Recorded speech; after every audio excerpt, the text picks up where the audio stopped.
Le prince Charles a été giflé par un expert royal, qui a fait part à Express.co.uk d'un problème clé avec son plan apparent pour secouer la monarchie. Le prince Charles, 73 ans, était de retour dans ses fonctions royales cette semaine alors qu'il assistait à Royal Ascot dans le Berkshire. Le prince de Galles et Camilla, la duchesse de Cornouailles, sont arrivés en calèche pour le deuxième jour de la course, laissant un siège vide, dans ce qui a été interprété comme un clin d'œil à la reine, qui n'a pas pu y assister. En raison de problèmes de mobilité sporadiques, Sa Majesté a été absente d'autres engagements royaux ces derniers mois, y compris lors des célébrations de son jubilé de platine. Parallèlement aux activités réduites du monarque, Charles a assumé certaines des fonctions de la reine, telles que l'ouverture officielle du Parlement le mois dernier. Lorsque le prince de Galles accédera au trône, il devrait vouloir alléger la monarchie.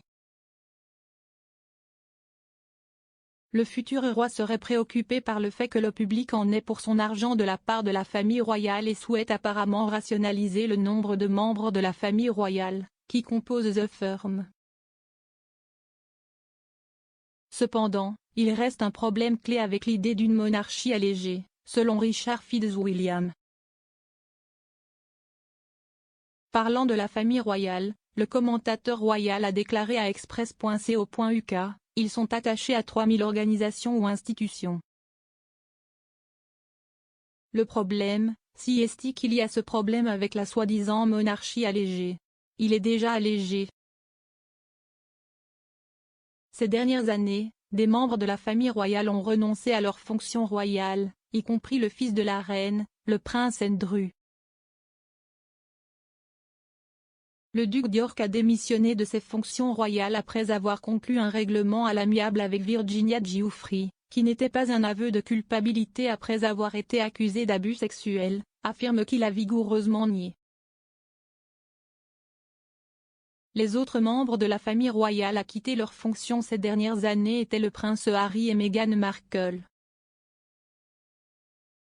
Le petit-fils de la reine et sa femme, qui vivent maintenant aux États-Unis, ont annoncé leur intention de se retirer de leurs rôles royaux en 2020. Sa Majesté a ensuite confirmé l'année dernière que le duc et la duchesse de Sussex ne reviendraient pas en tant que membres de la famille royale. Les départs royaux sont des signes que la monarchie est déjà allégée, selon M. Fitzwilliam. Il a déclaré, Andrew et les Sussex n'exercent plus de fonctions royales. Si est-il déjà arrivé? Le commentateur a ajouté que la taille réduite de la famille royale affecterait le nombre de patronages royaux accordés. L'expert a affirmé que cela pourrait être le cas jusqu'à ce que le prince William et Kate, les enfants du duc et de la duchesse de Cambridge, assument des fonctions royales.